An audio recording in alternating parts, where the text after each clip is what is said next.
today I'm going to speak to you about something that's a little bit more emotional. Helping other people. Reaching out and helping other people. In South Africa, we have car guards. Now what these people do is you'll park your car at a shopping center and they'll keep an eye on your car while you're in the shop so that nobody steals it. And then when you come out, you just tip them. And today I was in the queue to go out of the shopping center and they just kept going past the car guard. Nobody opened the window to give them money. They just kept going past. I thought, geez, those people are inconsiderate. And just taking this poor man standing here, because that's what they do for a living. They don't get other money. He's standing here in the hot sun, looking after your car, and you can't even stop and give him 2 rand. That's just mean. So I stopped my car and I gave him a 5 rand coin. And he said to me, he's a Zulu, he said to me, "Thank you so much. God bless you, mother." And to start off with, I was quite horrified because it wasn't that long ago that they were calling me sister. And now I've gone up to mother. But it is a sign of endearment and it's a sign of respect for a woman of my age. And hello, I am what I am. So I was driving and I was thinking about all this. And it made me think to myself that we have become so involved in ourselves and so, it's almost like we've got blinkers on. And I know that social media is one of the reasons for this. You see people walking. I don't know how they do it. They walk with their cell phone. And I don't know if they've got like chameleon vision that they can see round and up and down. But I can't do that. People, my worst, people in the car on the phone. And it seems that we stopped looking at other people. And in that, we've stopped noticing other people. Other people have just become a blur on the side of social media. And I thought, you know what, it's actually time to get real. And it made me think of somebody. And he is a very, very, very great man. His name is Siya Kolisi. He is our rugby captain. And to me, he is on the same level as Nelson Mandela. And if you're not familiar with him, do yourself a favor and go and Google him. Because he is incredible. He grew up in the townships in the poorest part of Port Elizabeth, South Africa. He has done more for this country than most of our presidents have. In fact, there's often times when I joke and say, when I see a post of his, I joke and say, you should run for president. And his wife is just the most gorgeous thing. She would make the most perfect first lady. But he has done something that's far deeper than that. He's not just this famous person that we see as our rugby captain who's brought the World Cup home to us twice. He does something that is so amazing. He brings the people of South Africa together. And let me tell you, it's the people of South Africa. It's black people, it's white people, it's colored people, it's Indian people. And they all are emerged and together, and there's not one fight. When the South African team came to every major city in South Africa, and there were just videos everywhere of it. The whole of South Africa was out there cheering them together. And there was no violence, there was no aggroness, there was no anger. We just all came together. And this is a man who was given a chance in life.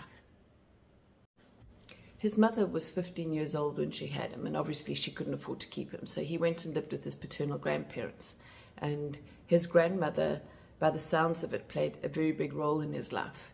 And she used to go and visit people because in the black culture in South Africa, it is proper to, when people come and visit you, to give them something to drink and eat. And then she would take the something to eat, and it would be something as small as a biscuit or a slice of bread.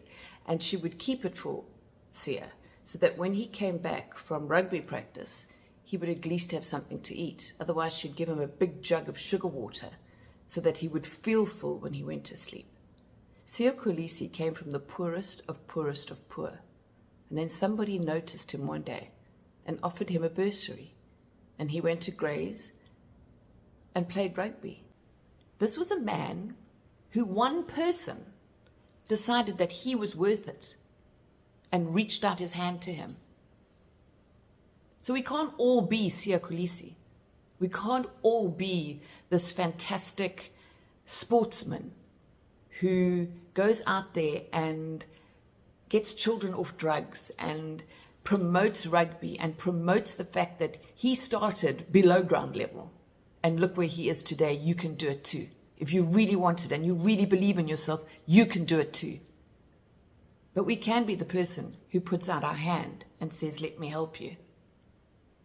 And I came across a meme the other day, and it was beautiful. It was all about be kind and be generous and help somebody. Just if you have the ability. Now, we don't all have the ability to do it.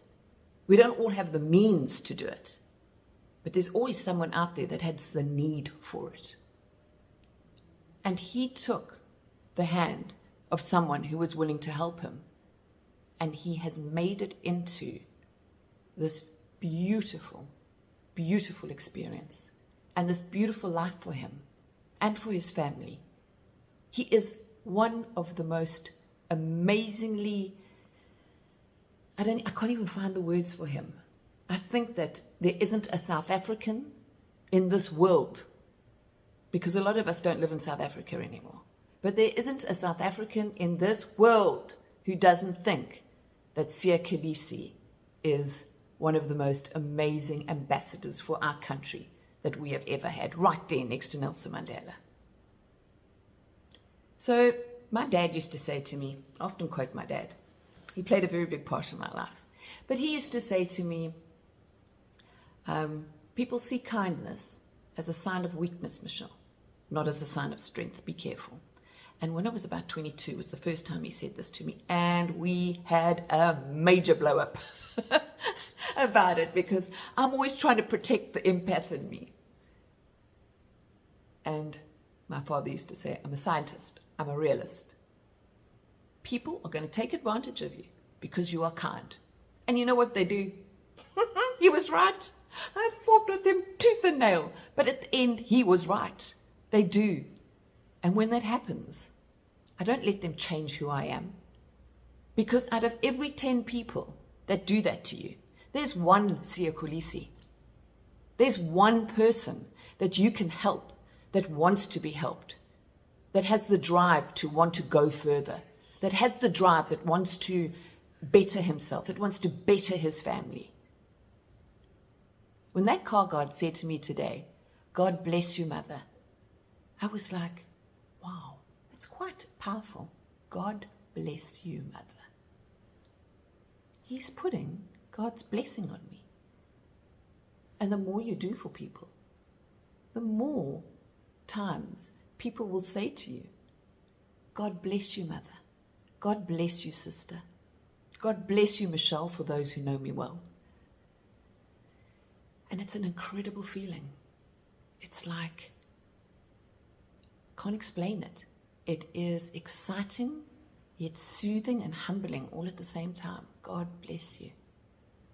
Do you know how many times people have asked God to bless me? And he has, abundantly.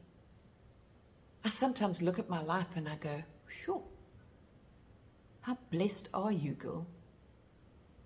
How blessed are you? And what's it from? What makes me deserve to be blessed to what I am blessed? And of course, blessing differs for everyone. I mean, you can see something that is a blessing that I might completely look over. And I see things that are a blessing that you might completely look over. But I am so blessed. And I'm convinced it's because Mother Teresa said something once. If you're kind, people will take advantage of you. Be kind anyway. Because at the end, it's not between you and them. It's between you and your God. And it's between you and you. It's at the end of the day when you're standing on the threshold of your life. It's at the end of the day when you're standing at the edge of your life. Are you going to say to yourself, I should have?